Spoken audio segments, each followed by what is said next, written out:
Welcome back to my YouTube channel mathematics by Sanawala. जैसा कि हम सखर IBA की डायरेक्ट टेस्ट की प्रिपरेशन कर रहे हैं, उस लिहाज से हम फ़िलहाल क्रैश मैनुअल को फॉलो कर रहे हैं और उसके अलावा भी हमने कहा है कि टॉपिक्स हम करेंगे। तो आज की हमारी टॉपिक होगी मैनुअल्स के अलावा, यानी मैनुअल में एक एक एक्सरसाइज हमें दी गई है और डिफरेंट जगह पे वो चीज़ अप्लाई भी हो रही है, मगर अलग से वो एक्स्ट्रा नहीं दी गई हमें, यानी एज अ टॉपिक नहीं दी गई। तो इस वजह बाकी टॉपिक्स डिस्कस की हुई हैं, मगर ये टॉपिक डिस्कस नहीं की हुई, जिसको हम अलजेब्रा कहते हैं। तो अलजेब्रा अलग से नहीं है, एक प्रैक्टिस 38 मैंने स्किप की थी क्योंकि उससे पहले मैंने प्रैक्टिस 37 के बाद प्रैक्टिस 39 कर दी क्योंकि लीनियर इक्वेशंस आ रही थी। इस वजह से जो अलजेब्रा का कॉन्सेप्ट है वो हमने स्किप किया था फ़िलहाल। तो अलजेब्रा का पहले मतलब क्या होता है कि अलजेब्रा हमारी हम मोस्टली क्या करते हैं, एक हमारी होती है अर्थमेटिक, दूसरी हमारी है अलजेब्रा। अर्थमेटिक में सिर्फ नंबर्स होते हैं, अलजेब्रा में हमारे पास कॉन्सेप्ट आते हैं वेरिएबल का, इसके अलावा वेरिएबल्स हैं, कांस्टेंट हैं, बाकी यानी नंबर्स तो होंगे, नंबर्स के अलावा वेरिएबल्स भी होंगे। तो हम वन बाय वन डिस्कस करेंगे। तो होता क्या है, हम अगर बचपन में देखें 5th क्लास की अगर मैथ्स में आप जाएँ तो आपके पास ऐसे होता है कि 5 प्लस यहाँ कोई एम्प्टी चीज़ है, यानी बॉक्स कह लें या फिर ऐसी कोई सिंबल बनी हुई है, यहाँ पे क्या हो ताकि 9 आ जाए, तो हम कहेंगे यहाँ पे 4 हो तभी 9 आएगा। सिमिलरली हम कहते हैं कि यहाँ पे क्या होना चाहिए जिसमें हम 2 ऐड करें तो आके हमारा आंसर 6 आ जाए या 7 आ जाए, तो 7 तब आएगा जहाँ पे हम 5 रखें। तो ये हमारी जो एम्प्टी जगह को हम जब फिल करते हैं तो हम उसे वेरिएबल का नाम देते हैं। वेरिएबल के लिए बार बार ये सिंबल बनाने से अच्छा है हम मोस्टली क्या यूज़ करते हैं, XYZ, हम ये यूज़ करते हैं वेरिएबल। ठीक है, इंग्लिश अल्फ़ाबेट के यही वर्ड यूज़ करते हैं मोस्टली। जो ABC है मोस्टली हम नंबर्स के लिए इस्तेमाल करेंगे। और इसके अलावा हम ये भी कहते हैं कि वेरिएबल की अगर वैसी मीनिंग देखी जाए तो वो ये होती है कि वेरी मतलब चेंज, एबल मतलब जो हो सके, जो यानी जिसको हम चेंज कर सके, क्योंकि इसको हम कभी X है कभी Y है तो इसका वैल्यू कभी 1 होगा कभी 2, क्योंकि हम एम्प्टी जगह है ना, अब एम्प्टी में +7 है तो अगर ऐसी एम्प्टी जगह पे मैं 2 रख दूँ तो यहाँ पे अगर मैं इक्वल टू 9 कहता हूँ तो यहाँ 2 होगा, इज इक्वल टू 7 कह दूँ तो यहाँ 5 होगा। तो एम्प्टी जगह पे हमेशा जगह कोई ना कोई नई जगह, कोई मैंने एम्प्टी स्पेस जो है वो किसी न किसी से हमेशा फिल होती रहेगी, कोई एक नंबर नहीं होगा जिससे वो फिल हो। तो इस वजह से यहाँ पे हम इसको वेरिएबल कहेंगे।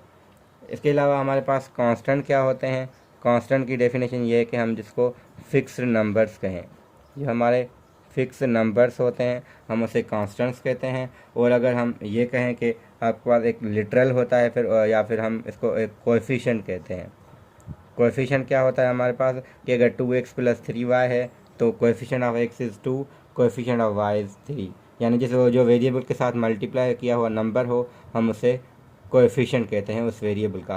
हाँ, डिग्री भले फिर वो हम डिग्री अलग से डिस्कस भी करेंगे, उस पर हम फिलहाल नहीं जा रहे हैं। जैसे हम कहेंगे वेरिएबल के साथ जो भी नंबर मल्टीप्लाई में होगा, जैसे ये 3 है यहाँ 2 है तो वो 2 और 3 इनके वेरिएबल के कोएफिशिएंट्स कहलाएंगे। हालांकि हमने लीनियर इक्वेशन कर ली हैं, फिर भी हम डिफरेंस देखते हैं कि हमारे पास एक चीज़ होती है एक्सप्रेशन, दूसरी होती है इक्वेशन और तीसरी होती है हमारे पास इनइक्वलिटी। और लास्ट लेक्चर में यानी इन इक्वेशन वाले चैप्टर में मैंने वो डिस्कस शायद पहले भी मैं कर चुका हूँ, ऐसा ही है फिर भी दोबारा करें, यानी वर्ड प्रॉब्लम खास करके मैंने उस पर किया था ये। ठीक है, एक्सप्रेशन हमारे पास क्या होता है, अगर 2x + 5 लिखा हुआ है तो सिर्फ एक्सप्रेशन है, यानी हम वेरिएबल और कांस्टेंट को मिलाएं विदाउट इक्वलिटी साइन। अगर हमारी इक्वलिटी साइन भी यहाँ पे आ जाती है तो हम ये भी कहते हैं कि दो एक्सप्रेशन यानी 2x + 3 है और 4x + 3 है और 2x + 5 कह लें, यहाँ पे ये दो अगर इक्वल है यानी दो एक्सप्रेशन जब इक्वल होते हैं तो उसको हम इक्वेशन कह लेते हैं, ये भी कह सकते हैं। यहाँ नंबर हो या कोई एक्सप्रेशन है कोई, यानी वो भी एक एक्सप्रेशन ही होगा, एक्सप्रेशन ये भी एक एक्सप्रेशन है, या सिर्फ एक्स हो ये भी एक एक्सप्रेशन है। एक्सप्रेशन हम कहते हैं जिसमें हमारे पास या तो नंबर हो या वेरिएबल हो या उनकी कॉम्बिनेशन हो, यानी इक्वलिटी की साइन ना हो। जहाँ इक्वलिटी की साइन आएगी वहाँ पे इक्वेशन होगी, या लेस ग्रेटर या लेस देन आर इक्वल या ग्रेटर आर इक्वल हो तो वहाँ पे हम उसे इनइक्वलिटी कहेंगे। इनइक्वलिटी का भी ना हमारे पास एक प्रैक्टिस आएगी तो उसको हम अलग से डिस्कस करेंगे। फिलहाल हमारे पास अलजेब्रा है और लीनियर इक्वेशन हमने की हुई हैं। तो एक चीज़ इम्पॉर्टेंट बहुत है, वो उसको हम कहते हैं पोलिनोमियल। ठीक है, तो पोलिनोमियल बहुत इंपॉर्टेंट है अलजेब्रा में हम खास करके। तो पोली का मतलब होता है मैनी और नोमियल हम कहते हैं टर्म को, यानी इसका जनरल फॉर्म क्या होगा अगर हम लिखें तो हम लिखते हैं P(x), उसका फॉर्म होता है P(x) is equal A0 + A1x A2x² up to ANxn। अब यहाँ पे क्या होगा, हम एक चीज़ पहले डिफाइन करते हैं फिर इसको ज़्यादा समझ आएगा हमें कि हम डिग्री क्या कहते हैं। डिग्री ऑफ पोलिनोमियल क्या होती है हमारी, वो डेफिनेशन हम सीखेंगे कि वो हमारे पास होता है कि मैक्सिमम, ठीक है, यानी सबसे बड़ा पावर ऑन वेरिएबल।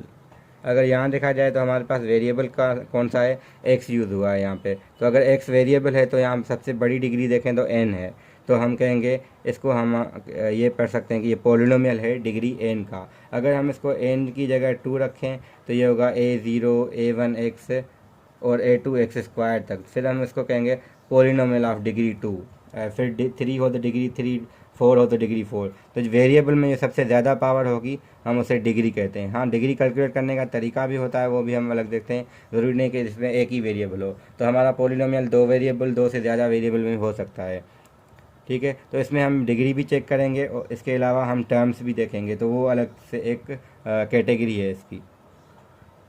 ये हमारा जो अलजेब्रा पे वीडियो है वो 2 पार्ट्स पे डिपेंड करेगा, क्योंकि पहले पार्ट में हम सिर्फ इनकी डेफिनेशंस और कुछ ऑपरेशंस करेंगे। फिर इसके अलावा जो बाकी चीज़ें हैं, हम फार्मूलाज हैं, वो हम दूसरे पार्ट में करेंगे, या कोशिश हो कि शायद ऑपरेशन भी हम उसी में कर लें। फिर देखते हैं क्या होता है इसमें। अगर हमारे पास लिखा हुआ है 2x + 3y + 4z, तो इसको हम कहेंगे पॉलिनोमियल है जिसमें वेरिएबल 3 है।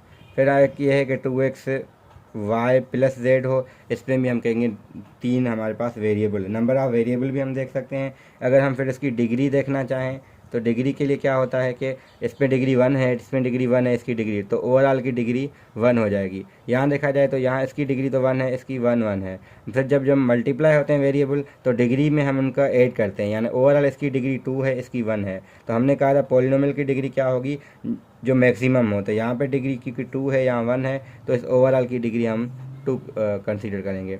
अगर आपके पास लिखा हुआ है 2x² y + z, तो हम यहाँ पे या z की पावर 4 कह लें, तो यहाँ इसकी डिग्री देखना है 2 है, इसकी 1 है। मगर मिला के क्योंकि मल्टीप्लाई हो रहे हैं, इसकी डिग्री 3 है, इसकी डिग्री 4 है, और इन सब में देखें तो 4 ज़्यादा है। तो इस ओवरऑल पॉलिनोमियल जो p(x) हमारा होगा, या पॉलिनोमियल जिसको हम कहेंगे, ये हमारा पॉलिनोमियल इन 3 वेरिएबल है, इसकी जो डिग्री होगी हमारे पास वो 4 कहलाएगी। यानी डिग्री हम किसी की भी फाइंड कर सकते हैं।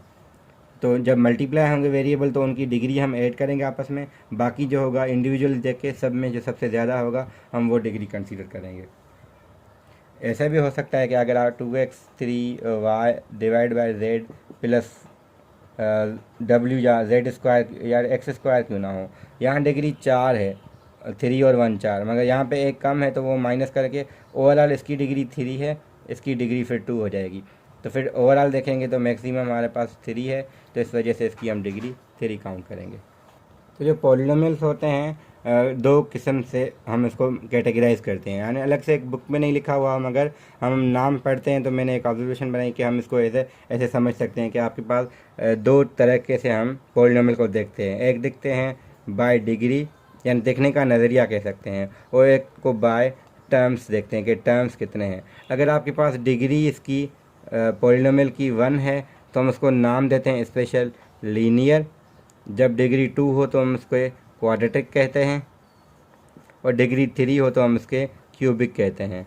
जब डिग्री 4 हो तो हम इसको पॉलिनोमियल, अगेन हम इसको पॉलिनोमियल कहेंगे, ठीक है। तो पॉलिनोमियल ऑफ डिग्री दैट, जो 4 है तो 4, डिग्री 5 है तो 5। फिर सिमिलरली अगर टर्म आपके पास 1 हो तो हम उसको मोनोमियल कहेंगे। जब आपके पास टर्म्स 2 हों तो हम इसको बाइनोमियल कहेंगे। बाय मतलब 2, नोमियल मीन्स टर्म, तो 2 टर्म्स हों। फिर जब डिग्री 3 हो तो इसको हम ट्राइनोमियल कहेंगे, डिग्री नहीं टर्म, ट्राइनोमियल कहेंगे। सिमिलरली अगर डिग्री 4 हो तो हम इसे बाइनोमियल नहीं, ट्राइनोमियल नहीं, बल्कि पॉलिनोमियल कहेंगे। यानी पॉली का वर्ड यहाँ पे भी यूज़ होगा 4 के बाद, वहाँ पे भी हम 4 के लिए यहाँ हम बाय क्वाड्रेटिक भी इसको कहते हैं मोस्टली, मगर ज़्यादा हम पॉलिनोमियल कहते हैं। मोस्टली हम 3 तक नाम देते हैं। तो 2 कैटेगरी हैं इसकी। तो हम अगर एक एग्जांपल लें अपनी तरफ से, एक है 2x³ + 3x² + 4x, तो ये हमारा होगा ट्राइनोमियल होगा और डिग्री 3 का। ये नहीं है कि अलग अलग चीज़ें हम इसको देख रहे हैं, एक ऐसा हो सकता है वो दोनों प्रॉपर्टी इसमें हो। यानी एक तो ये डिग्री इसकी देखें ना 3 है तो इसको हम क्यूबिक का नाम देंगे यहाँ से, और टर्म इसमें 3 है तो इसको हम ट्राइनोमियल कहेंगे। तो ये ट्राइनोमियल ऑफ डिग्री 3 है। तो सिंपली पॉलिनोमियल ऑफ डिग्री 3 को हम सिंपली इसको क्यूबिक पॉलिनोमियल आप कह सकते हैं। अब इसके बाद आपके पास आती है ऑपरेशंस, यानी ऑपरेशंस हम मैथमेटिक्स में कैसे कहते हैं, प्लस माइनस मल्टीप्लाई और डिवीजन, ठीक है, ऑन पोलिनोमियल्स। तो पोलिनोमियल्स कह लें या एक्सप्रेशंस कह लें, बात है की। तो एक्सप्रेशन हमारे पास जनरल पोलिनोमियल को हम पोलिनोमियल एक्सप्रेशन भी कहते हैं, तो इसका वो नहीं है। तो हम ऑपरेशन कौन कौन सी होंगी, पहले हमारे पास प्लस है, तो 3x + 4y + 5 अगर, और 3x या 5x + 7y + 8 है। तो हम हमेशा ऐड कैसे करेंगे, जो लाइक टर्म्स होंगे, यानी x वाले x के साथ होंगे, y वाले y के साथ, नंबर्स आपस में साथ, अगर यानी कांस्टेंट को कांस्टेंट के साथ। 3x और 5x को किया तो 8x, 7 और 4 11y, और 5 और 8 13। सिमिलरली आप प्लस आपने किया है तो माइनस भी कर सकते हैं। हम मल्टीप्लाई हम देखेंगे, मल्टीप्लाई के फिर टाइप्स हैं, उन टाइप्स को हम करते हैं, फिर आपके लिए क्लियर हो जाएगा। प्लस और माइनस में तो हम एक तरीका हॉरिजेंटल होता है, एक वर्टिकली होता है। वर्टिकल यानी ये पूरे एक्स वाला एक्स के नीचे, वाई वाला वाई के नीचे, जेड वाला जेड, या नंबर के नीचे, अगर जेड वाला है तो जेड वाले जेड के नीचे, फिर हम उनको ऐड सेपरेट कर सकते हैं, जो आपकी 8th क्लास की मैथमेटिक्स में है। तो मल्टीप्लिकेशन के असल में टाइप्स हैं, जो कि आप वही काम आते हैं हमें फैक्टराइजेशन में। अच्छा, यहाँ पे मुझे याद है कि हम जो है ना फैक्टराइजेशन को भी कंटिन्यू कर लें, ऐसा नहीं है कि हम छोड़ देंगे वहीं पे, क्योंकि फैक्टराइजेशन भी काम की है। तो अलजेब्रा अगर स्टार्ट किए तो पहले 2 वीडियोज़ हों, 3 हों, कोशिश हमारी ये होगी कि हम उसको कंप्लीट करें, ऐसा ना हो कि कोई चीज़ हमें रह जाए। तो अभी मुझे याद आ रहा है कि हम फैक्टराइजेशन भी इसमें ज़रूर करेंगे। जितनी मल्टीप्लिकेशन आपको अच्छे से आएगी उतनी आप फैक्टराइजेशन अच्छे से कर सकेंगे। तो मल्टीप्लिकेशन में हमारे पास टाइप्स होते हैं, तो टाइप कौन कौन से हैं, एक ये टाइप है कि आपका कोई एक्सप्रेशन लिखा है 2x + 3y + 4z, इसके साथ कोई नंबर एक ही मल्टीप्लाई हो, तो क्या होगा, सबके साथ multiply, 2 to the 4x, 2 3 the 6y + 2 4 the 8z, एक ये टाइप है। दूसरा टाइप क्या होता है आपके पास, अगर 2x × 3x हो, या ऐसे कह लें 2x को हम 3y के साथ कर दें, तो क्या होगा, 2 × 3 6xy। तो ये 2 मोनोमियल्स का मल्टीप्लिकेशन था, ये एक नंबर किसी के साथ मल्टीप्लाई हो रहा है। फिर दूसरा टाइप क्या आता है कि आपके पास अगर एक लिखा हुआ है, इसको हम फिर भी इसी में ही लेके जाएंगे। अगर आपके पास एक x + 1 है, फिर x + 2 है, यानी 2 अगर आपके पास ब्रैकेट्स मल्टीप्लाई हों, तो अगर 2 ब्रैकेट्स आपके पास मल्टीप्लाई हैं तो कैसे करेंगे, पहले x को x + 2 के साथ, फिर 1 को x + 2 के साथ। और ये आपको पहले से आता है कि हम ये कैसे करते हैं मल्टीप्लाई, तो x × x x², 2 × x 2x, और x + 2, तो होगा x², 2x और x ऐड किया तो 3x, फिर 2, तो ये हमारा आ जाएगा। अब अगर हम ये जो चीज़ हमने की है ना, अगर इसी को अभी देख लें तो रिवर्स में लेके जाएं, इसको वापस लिखा, इसको वापस लिखा, इसको वापस लिखा, तो ये असल में यही फैक्टराइजेशन हमारी होगी नेक्स्ट टारगेट, जो बाद में हम करेंगे। फिलहाल हम इसको ऐसे ही रख रहे हैं और इसको हम बाद में डिस्कस कर लेंगे। जब मैं रिवर्स यानी फैक्टराइजेशन करूँगा तो उसमें मैं डिस्कशन कर लूँगा। अब मल्टीप्लिकेशन में एक और टाइप ये है कि अगर आपके पास x + 2 के साथ मल्टीप्लाई हो, तरीका तो वही है, x को x + 2 के साथ, 2 को x + 2 के साथ। इसमें फिर क्या होता है कि टाइम ज़्यादा जाता है, x × x x², x × 2 2x, 2 × x 2x, 2 to the 4, फिर x², 2x 4x आ जाएगा, प्लस का 4।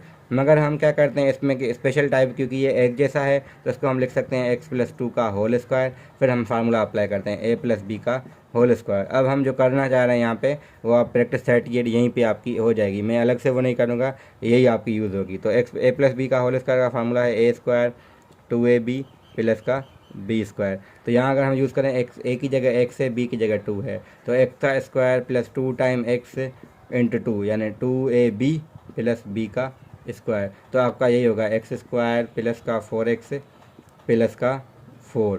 तो देखें यही आ गया, ये 2 स्टेप से हम बच गए, क्योंकि एक स्टेप भी आया, एक स्टेप भी आया, यानी ये स्टेप हमने ज़्यादा किया था या ये ज़्यादा किया। मतलब मेन क्या है कि जब 2 फैक्टर एक जैसे हों तो हम डायरेक्टली फार्मूला अप्लाई करते हैं, दोनों में प्लस हो या दोनों में माइनस, यानी एक ही जैसे हों, जिसका स्क्वायर तभी होता है जब एक जैसी चीज़ें हों। तो हम ये चीज़ यूज़ कर सकते हैं अभी, जब भी हमारे पास ऐसे कोई टर्म्स होंगे। हाँ, फिर ये भी होता है कि अगर आपके पास x + 2 है, दूसरा x - 2 है, फिर दूसरा टाइप ये है, तो आप a + b का फार्मूला यूज़ करना चाहें तो कर सकते हैं, जिसमें डायरेक्टली a² - b² आ जाता है। जब इन दोनों को मल्टीप्लाई करेंगे ब्रैकेट्स को, आपको ये आ जाएगा, इस वजह से हम डायरेक्टली इस्तेमाल कर सकते हैं x² - 2 का स्क्वायर, जो कि आ जाएगा x² - का 4। तो डायरेक्टली हम यूजिंग फार्मूला कर सकते हैं, तो ये भी चीज़ आपकी उसमें अवेलेबल है।